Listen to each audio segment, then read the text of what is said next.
का जरा पर्दा उठा दो, लिल्लाही मुझे हुस्न दिखा दाद सुना दो, लिल्लाही मुझे हुस्न दिखा दाद सुना दो। ऐ बहर हुसैन बिन अली का, ऐ बहर करम सदका हुसैन बिन अली का, प्यासा हो मुझे शरबत दीदार पिला दो, प्यासा हो मुझे शरबत दीदार पिला दो। मैं दूर हूँ मजबूर हूँ ऐ सैयद आलम, मैं दूर हूँ मजबूर हूँ ऐ सैयद आलम, दीदार दिखाते नहीं आवाज सुना दो, दीदार दिखाते नहीं आवाज सुना दो। एक चश्मे जदन गाफिल दा शाह नबाशी, एक चश्मे जदन गाफिल दा शाह नबाशी, शायद के निगाहे कुनदा गाह नबाशी, शायद के निगाहे कुनदा गाह नबाशी। जुरला इलाहा इल्लाल्लाह जाइकातुल मौत। প্রত্যেকটা প্রাণীকেই মৃত্যুর স্বাদ কি করতে হবে? গ্রহণ করতে হবে। কেউ বাঁচতে পারবে না, কেউ রেহাই পাবে না। মরণ একদিন আমাদের সকলের আসবে, যেদিন আমরা দুনিয়া থেকে বিদায় নিয়ে অন্ধকার কবরে চলে যাব।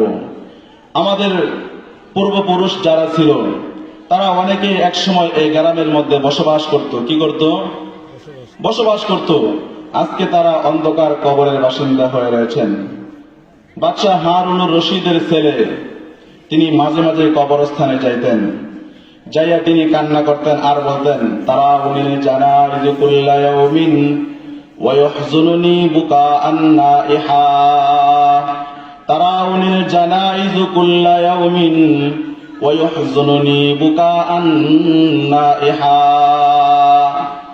যুবক বয়সে তিনি কবরস্থানে যাইতেন আর বলতেন, হে কবরবাসীরা, আজকে তোমরা কবরে ঘুমিয়ে আছো, শুয়ে আছো, কিন্তু এক সময় তোমরা আমাদের গ্রামে বসবাস করতে, আমাদের গ্রামের শাসন করতে, তোমরা আমাদের গ্রামে তোমাদের প্রভাব প্রতিপত্তি ছিল।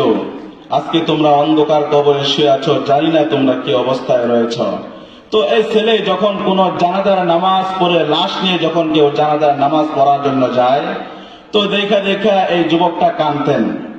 তখন তিনি এটা ভেবে কাঁদতেন, আজকে যেরকম করে চারজন মানুষের এই মাইয়িতকে কাঁধে করে লাশ বানাইয়া কবরস্থানের দিকে নিয়ে যাচ্ছে, একটা দিন অবশ্যই আমার এমন আসবে যেদিন আমি লাশ হব, আমাকে চারজনে কাঁধে করে কাফনের কাফন পেঁচাইয়া আমাকে কাঁধে করে লাশ বানাইয়া কবরস্থানের দিকে নিয়ে যাবে। এটা তিনি ভাবতেন আর কাঁদতেন। অনেক সময় আমাদের যখন নিকট আত্মীয় লোক মারা যায়, বাবা মারা যায়, মা মারা যায়, দাদা দাদি মারা যায়, রক্তের সম্পর্কের কারণে চোখ দ্বারাই পানি বের হয়ে আসে। তো এই পানি বের হওয়ার পরে এই হারুনুর রশিদের ছেলে বলেন, আজকে তোমরা এই মাইয়িতের জন্য কাঁদতেছ, একদিন তো তুমিও মাইয়িত হবা। কাঁদো কেন? তুমিও তো একদিন মাইয়িত হবা, ওই দিন তোমার জন্য তো একজন না একজন কাঁদবে। এই চিন্তা আমাদের আছে? এই চিন্তা আমাদের নাই। এজন্য দিন যত যাচ্ছে আমরা কিন্তু কবরের নিকটবর্তী তত হচ্ছি। কি হচ্ছি ভাই? কবরের নিকটবর্তী হচ্ছি, কিন্তু আমাদের কোনো চিন্তা ফিকির আছে? আমাদের কোনো চিন্তা ফিকির নাই। এজন্য কবি বলেন, কদম সোয়ে মার কদম নজর সোয়ে দুনিয়া, কদম সোয়ে মার কদম নজর সোয়ে দুনিয়া, কিধর যা রহা হে और उधर देखता है, किधर जा रहा है और उधर देखता है।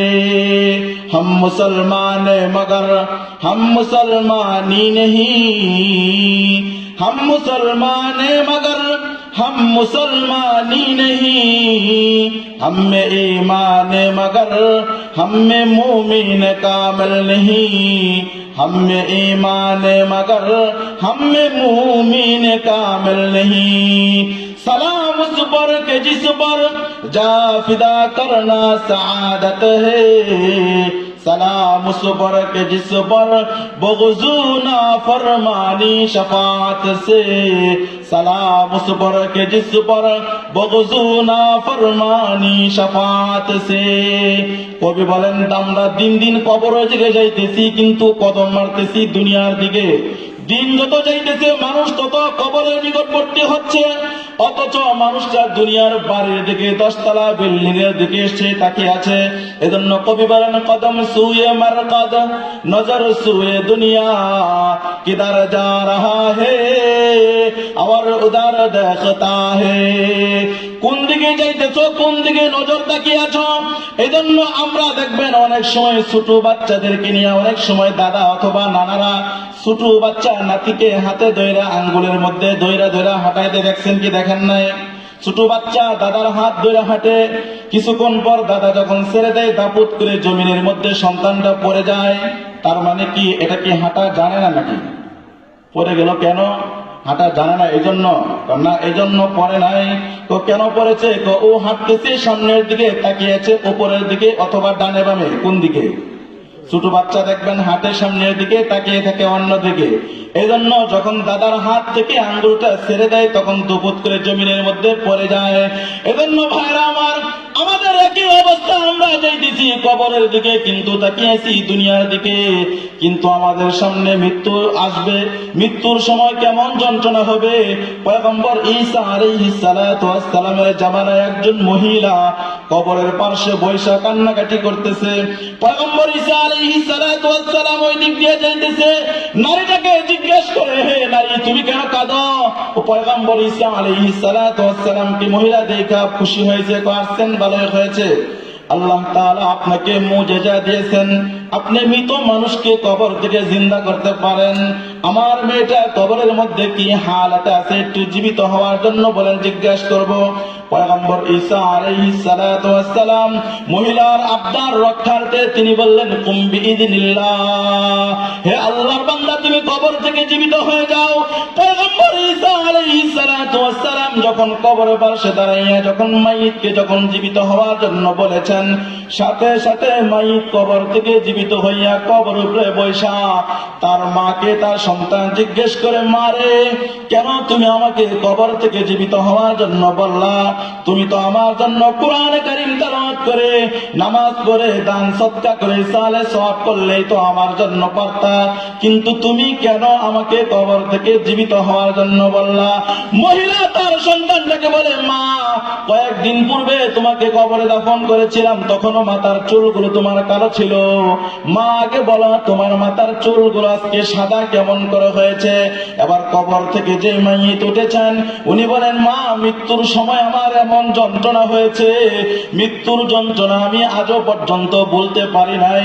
কিন্তু দ্বিতীয়বার যখন পয়গম্বর ঈসা আলাইহিস সালাতু ওয়াস সালাম আমাকে আবার জীবিত হওয়ার জন্য বলেছেন, তখন আমার মনের মধ্যে একটা পেরেশানি, যেহেতু আমি আবার জীবিত হলাম, নিশ্চিত আমাকে দ্বিতীয়বার মৃত্যুর স্বাদ আস্বাদন করতে হবে।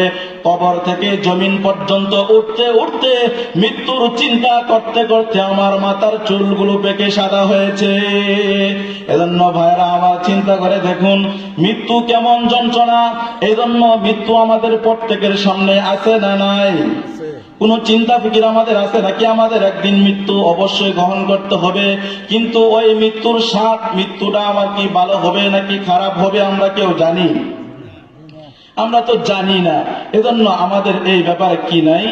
কোনো চিন্তা ফিকির নাই। এজন্য আমাদের চিন্তা ফিকির করা লাগবে কি লাগবে না? আমাদের সামনে অবশ্যই কবর রয়েছে, যে কবরে আমাদেরকে অবশ্যই যেতে হবে। এজন্য মৃত্যুর স্বাদ আমাদেরকে অবশ্যই আস্বাদন করতে হবে। কবরে আমরা যখন যাব, কবরে যাওয়ার পরে দুইটা চেকিং হবে। দুইটা কি হবে? চেকপোস্ট আছে। কয়টা চেকপোস্ট? দুইটা চেকপোস্ট আছে। ধরেন কোন মানুষ নতুন একটা গাড়ি ক্রয় করেছে। কি ক্রয় করেছে? নতুন গাড়ি ক্রয় করেছে। গাড়ি ক্রয় করার পরে সে নিয়ত করেছে নতুন গাড়ি নিয়ে তার তালই বাড়ি অথবা বেওয়াই বাড়ি যাবে। কোথায় যাবে? তালই বাড়ি অথবা বেওয়াই বাড়ি যাবে। কিন্তু তালই বাড়ি যাওয়ার জন্য রাস্তা হলো দুইটা। কয়টা রাস্তা? রাস্তা হলো দুইটা। একটা হলো 1 কিলোমিটার দিয়ে যাওয়া যায়, আর একটা হলো 5 কিলোমিটার ঘুরে যেতে হয়। তো কোনটা বেশি ভালো? যেটা 1 কিলোমিটার দিয়ে ঘুরে যাওয়া যায় এটা ভালো না, না যেটা 5 কিলোমিটার ঘুরে যেতে হয় ওইটা বেশি ভালো? যেটা যত নিকটে ওইটাই তো বেশি ভালো। যখন এই ব্যক্তি নতুন গাড়ি নিয়ে তার তালই বাড়িতে নিকটতম রাস্তা যেটা এটা দিয়ে যাওয়া যখন আরম্ভ করেছে, রাস্তার মোড়ে একজনে বলতেছে, ভাই গাড়ি নিয়ে যে যাচ্ছ এখানে কিন্তু চেকপোস্ট আছে। কি আছে? এই রাস্তার ভিতরে চেকপোস্ট আছে। এখন বুঝে থাকলে বলুন, এই ব্যক্তি গাড়ি নিয়ে যাওয়ার সাহস তখনই করবে যদি তার গাড়ির লাইসেন্স থাকে এবং তার ড্রাইভারের লাইসেন্স থাকে। এই দুইটা যদি থাকে তাহলে এই ব্যক্তি গাড়ি নিয়ে এই শর্টকাট রাস্তা দিয়ে যাওয়ার চিন্তা ভাবনা করবে। কথা বলুন ঠিক কিনা? আর যদি গাড়ির লাইসেন্স না থাকে এবং ড্রাইভার লাইসেন্স না থাকে, রাস্তা যতই নিকটবর্তী হোক না কেন এই ড্রাইভারকে এদিক দিয়ে যাওয়ার চিন্তা ভাবনা করবে? কোন অবস্থাতেই করবে না। এজন্য ভাইরা আমার, আমাদের মৃত্যুর পরে আমাদের কবরে, প্রত্যেকের কবরে চেকপোস্টে দুইটা বিষয় চেক করা হবে। কয়টা বিষয় চেক করবে? দুইটা বিষয় চেক করবে। একটা হলো ঈমান আছে কিনা, 2 নাম্বার আমল আছে কিনা।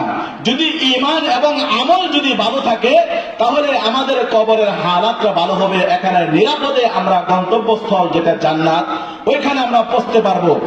আর যদি আমাদের ঈমান এবং আমলের মধ্যে যদি ত্রুটি থাকে, চেকপোস্টে যাওয়ার পরে কিন্তু আটকা পড়ে যাব। যেরকম করে গাড়ির কাগজপাতি যদি না থাকে, ড্রাইভারের লাইসেন্স যদি না থাকে, ওই গাড়ি যদি চেকপোস্ট দিয়ে নিয়ে যায়, পুলিশ তাকে গ্রেফতার করে থানায় বদ্ধ করে। কি করে?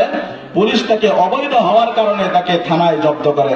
ঠিক তেমনি ভাবে আমাদের ঈমান এবং আমল এই দুইটার লাইসেন্স যদি না থাকে তাহলে আমরা যখন কবরে যাব, আমাদেরকে কবরে যাওয়ার পরে আমাদেরকে কিন্তু গ্রেফতার করবে জাহান্নামের ফেরেশতারা। কি করবে? জাহান্নামের ফেরেশতারা গ্রেফতার করে ফেলাইবে।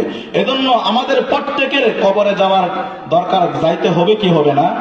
প্রত্যেকটা মানুষকে কিন্তু কবরে যাইতে হবে, কিন্তু কবরে যাওয়ার পরে চেকপোস্ট কিন্তু এটা পার হতেই হবে। কি হতে হবে? চেকপোস্ট এটা পার হতেই হবে। প্রথম নাম্বার কি জিজ্ঞেস করবে? ঈমান আছে কিনা, 2 নাম্বার আমল আছে কিনা। এই দুইটা বিষয় যদি আমার যদি সহি থাকে, সঠিক থাকে, তখন আমি কিন্তু কবরের জগতে নিরাপদে সুখে শান্তিতে থাকতে পারবো। কথা বলুন ঠিক কিনা?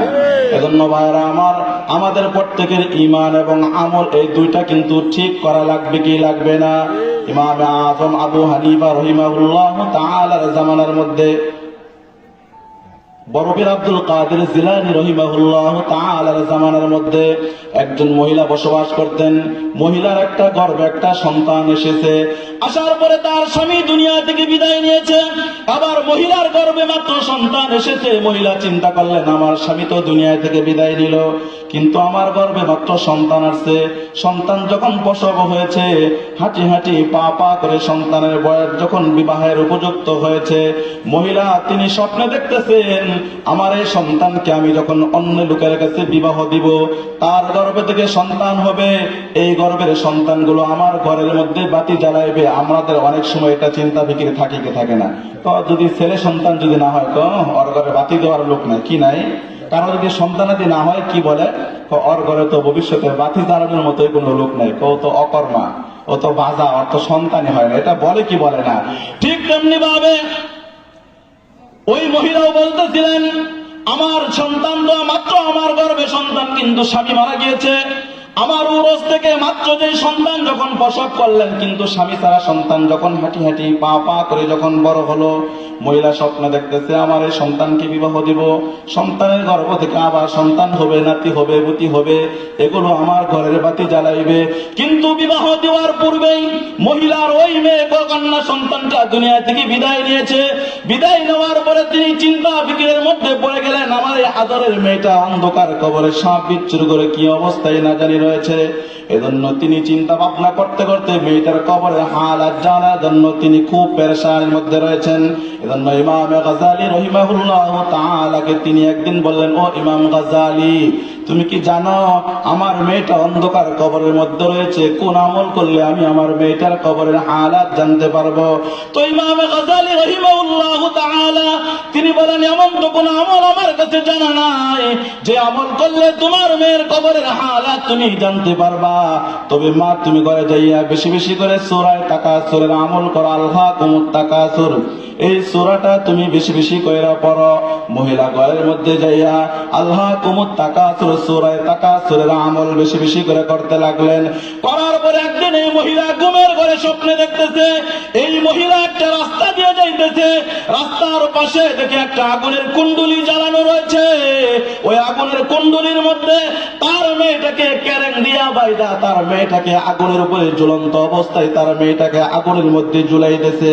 এবার এই মহিলা ওই তার কন্যা সন্তানটা আগুনের মধ্যে জ্বলতেছে আর চিৎকার করে বলতেছে, মা তুমি আমাকে আগুন থেকে বাঁচাও, মা তুমি আমাকে আগুন থেকে বাঁচানোর জন্য চিন্তা ফিকির করো। মহিলা ঘুমের করে এটা স্বপ্নে দেখা হাউমাউ করে কেঁদে উঠলেন। ঘুম ভেঙে গেল, দৌড়াইয়া গেলেন ইমামে গাজালি রাহিমাহুল্লাহু তাআলার কাছে। যাইয়া বলেন, ও ইমামে গাজালি, এমন কি কোন আমল আছে যে আমল করলে আমার মেয়ের কবরের আযাব থেকে মুক্তি পাওয়া যায়? প্রথমে তোমার কাছে আসছিলাম মেয়েটার কবরের হালাত জানার জন্য, কিন্তু তুমি আমাকে একটা আমলের কথা বইলা দিয়েছিলা যে আমল করার কারণে আমি স্বপ্নে দেখি আমার মেয়েটাকে কবরের মধ্যে দাও দাও করে আগুনের মধ্যে জ্বালানো হচ্ছে। আমার মেয়ে চিৎকার করে বলতেছে, মা তুমি আমাকে আগুন থেকে বাঁচানোর জন্য চিন্তা করো, আগুন থেকে বাঁচাও। এবার ইমামে গাজালি তার মেয়েটাকে বললেন, ওই মহিলাটাকে বললেন, মা তোমার মেয়েটা কি নামাজ পড়তো নাকি? কয় না। তোমার মেয়েটা কি রোজা রাখতো নাকি? কয় না। তোমার মেয়েকে পর্দায় থাকতো নাকি? কয় না। ইমামে গাজালি রাগান্বিত হইয়া মহিলাটাকে বললেন, তুমি নিজে নামাজ পড়ো নাকি? মহিলা বলে, না আমিও নামাজ পড়ি নাই। তুমি কি পর্দায় থাকো নাকি? কয় না না না আমিও পর্দায় থাকি নাই। তুমি কি রোজা রাখো নাকি? কয় না আমিও তো রোজা রাখি নাই। ইমামে গাজালি বলেন, যাও মিয়া যাও, মেয়ের কবরের আযাব বাঁচার থেকে তুমি নিজের কবর থেকে বাঁচার জন্য চিন্তা ফিকির করো। কারণ তুমি নামাজ পড়ো না, এই জন্য তোমাকে আল্লাহ জাহান্নামের মধ্যে জ্বালাইবে। মা তুমি তো পর্দা করো না, এই জন্য আল্লাহ তোমাকে জাহান্নামে জ্বালাইবে। মা তুমি তো সত্য কথা বলো না, এই জন্য তোমাকে আগুনের মধ্যে জ্বালাইবে। তুমি তো তোমার মেয়েটাকে কোরআন শিক্ষা দাও নাই, এই জন্য তুমি তো নিজে কোরআন পড়তে পারো নাই, এই জন্য তোমাকেও আগুনের মধ্যে জ্বলতে হবে। এজন্য ভাইরা আমার, ইমামে গাজালি রাহিমাহুল্লাহু তাআলা বললেন, তোমার মেয়েকে কবরের আযাবে তুমি তো জ্বালানোর জন্য তুমি তো একমাত্র দায়ী। কারণ তুমি তো তোমার মেয়েটাকে নামাজ শেখাও নাই, এই জন্য আজকে কবরে জ্বলতেছে। তোমার মেয়েটাকে পর্দায় শেখাও নাই, পর্দা রাখো না, এই জন্য তোমার মেয়ে কবরে জ্বলতেছে। তোমার মেয়েটাকে কোরআন শেখানোর জন্য তুমি ব্যবস্থা করো নাই, এজন্য আজকে তোমার মেয়ে অন্ধকার কবরের মধ্যে জ্বলতেছে। জন্য হুকুম করি, মেয়েদেরকে যদি পর্দায় রাখার জন্য যদি হুকুম করি, মেয়েদেরকে যদি নামাজের জন্য দিনের কথা মানার জন্য যদি বলি, মেয়েটাও জাহান্নাম থেকে বাঁচবে, মেয়ের বাপ মা সেও জাহান্নাম থেকে বাঁচতে পারবে। তো ইমামে গাজালি রাহিমাহুল্লাহু তাআলা যখন ওই মেয়েটার মাকে যখন তাড়িয়ে দিলেন, তাড়িয়ে দেওয়ার কয়েকদিন পরে ইমামে গাজালি রাহিমাহুল্লাহু তাআলা তিনি স্বপ্নে দেখতেছেন ওই মহিলার মেয়েটা জান্নাতের মধ্যে ইমামে গাজালি ঘুরতেছে। ঘোরার সময় একটা মেয়ের সঙ্গে ইমাম গাজালির সাক্ষাৎ হয়েছে। একজন মহিলা ইমাম গাজালিকে বলে, হুজুর আপনি আমাকে চিনেননি? ইমাম গাজালি বলেন, না না না তোমাকে তো চিনি নাই। আমি বললাম, ওই মহিলার সন্তান, যেই মহিলা আপনার কাছে আমার কবরের আযাব কবরের হালাত জানার জন্য আমল চেয়েছিলেন। তখন ইমাম গাজালি বলেন, তোমাকে না তোমার মা জাহান্নামের মধ্যে জ্বলতে দেখেছে, এখন তুমি জান্নাতে ঘুরতেছো, ব্যাপারটা কি সত্য না মিথ্যা? কও না হুজুর সত্য। কেমনে সত্য? আমি জাহান্নামে ছিলাম, কিন্তু আমাকে যে কবরস্থানে দাফন করা হয়েছে, একদিন একজন মাদ্রাসার একজন আলেম কবরের পাশ দিয়ে যখন যাইতেছে, কবরস্থানে দাঁড়াইয়া আমাদের জন্য কোরআন কারীম থেকে কিছু সূরা তেলাওয়াত করেছে। নবীজির শানে দুরূদ পড়ে প্রত্যেকটা কবরবাসীর জন্য ইসালে সওয়াব করেছিল।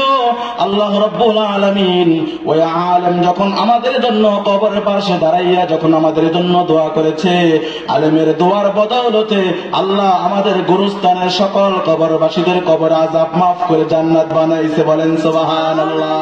এজন্য ভাইরা আমার, আলেম যখন কোন কবরস্থানের পাশে যখন যায়, আলেম যখন কবরস্থানে যাইয়া যখন কোন মাইয়িতের জন্য ইসালে সওয়াব করে, কোরআন কারীম থেকে যখন কোন তেলাওয়াত করে, আল্লাহ রাব্বুল আলামিন আলেমের হাতের ইজ্জতের খাতিরে কবরে আযাব পর্যন্ত মাফ করে দেয়। বলেন সুবহানাল্লাহ। এজন্য ভাইরা আমার, আমরা প্রত্যেকটা মানুষ কিন্তু মৃত্যুর স্বাদ আমাদের গ্রহণ করতে হবে। আমরাও কিন্তু কবরে যাব, আমরা কিন্তু কেউ জানি না। এজন্য আল্লাহ রাব্বুল আলামিন বলেন, আইনামা তাকুনু ইদরিকুমুল মাউতু ওয়ালাউ কুনতুম ফি বুরুজিম মুশাইয়াদা, তুমি যেখানেই থাকো না কেন, ইদরিকুমুল মাউতু, মৃত্যু কিন্তু একদিন না একদিন তোমার সাথে সাক্ষাৎ হবে, তোমাকে পাকড়াও করবেই করবে। কথা বলুন ঠিক কিনা? ওয়ালাউ কুনতুম ফি বুরুজিম মুশাইয়াদা, যদিও তুমি কোথাও দুর্গের মধ্যে যাইয়া পালায়ন করো, অবস্থান করো, কিন্তু মৃত্যুর হাত থেকে তুমি কিন্তু কোনোদিন পালায়ন করতে পারবে না। কথা বলুন ঠিক কিনা? এজন্য ভাইরা আমার, আমাদের প্রত্যেকের কিন্তু কবরে যাইতে হবে। কবরে যাওয়ার পরে কয়টা চেক পয়েন্ট বলেন? দুইটা চেক করা হবে। একটা হলো ঈমান আছে কিনা, দুই নাম্বার আমল আছে কিনা। আল্লাহ রাব্বুল আলামিন কোরআনে কারীমের মধ্যে বলেন, ইয়ারফাইল্লাহুল্লাযীনা আমানু মিনকুম ওয়াল্লাযীনা উতুল ইলমা দারাজাত। আল্লাহ বলেন, ইয়ারফাইল্লাহুল্লাযীনা আমানু মিনকুম, তোমাদের মধ্যে যারা ঈমান এনেছে, ঈমানদার, আল্লাহ রাব্বুল আলামিন কবরে যাওয়ার পরে তাদের মর্তবা বৃদ্ধি করে দিবে। বলেন সুবহানাল্লাহ। একটা সর্বনিম্ন মুসলমান যিনি হবে, যিনি মৃত্যুর পূর্বে সারা জীবন কুফরের উপরে ছিল, কাফের ছিল, হিন্দু মুশরিক ছিল, কিন্তু মৃত্যুর পূর্বে মাত্র কালেমা পড়েছে, কালেমা পড়ার সাথে সাথে ঈমান অর্জন করে মৃত্যুবরণ করেছে, এক ওয়াক্ত নামাজও পড়তে পারে নাই, আল্লাহ রাব্বুল আলামিন ওই বান্দাটাকে এই দুনিয়ার মতো 10 দুনিয়া পরিমাণ জান্নাত দান করবে। বলেন সুবহানাল্লাহ।